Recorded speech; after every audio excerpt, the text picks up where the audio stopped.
Today's lesson is about pronouns. I know you know them in English. This is just going to be a real fast recap of their equivalents in Espanol. In English, we have I, you, he, she, it, we, you, and they. And so when we conjugate verbs, we say I play, you play, he, she, it plays, we play, you play, and they play. En español es un poquito diferente. I is yo. Sure everyone remembers that. You, singular you, just one you, is tú, con acento. He is él, con acento. She is ella. And it is not existent in español. We're going to take that away and we're going to replace it with usted, which is a formal way of saying you. Sometimes you see it abbreviated UD.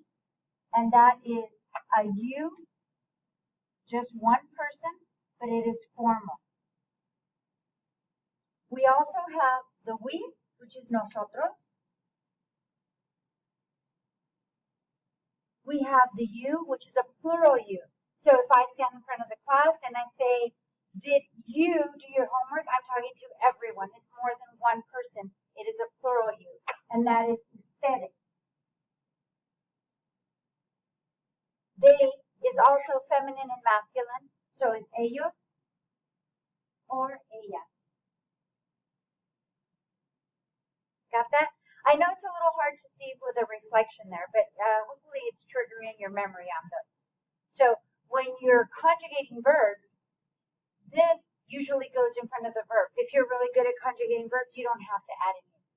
So all of these are the equivalent. I is yo, you, singular you, is tú, he is él, she is ella, you in a formal is usted, we is nosotros, you plural, many of you are ustedes, and they is either feminine ellos or masculine ellas.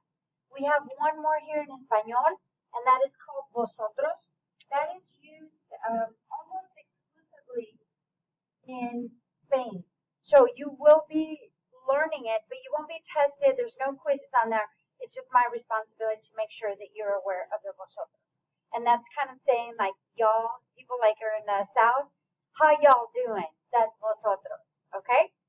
That's your lesson for pronouns.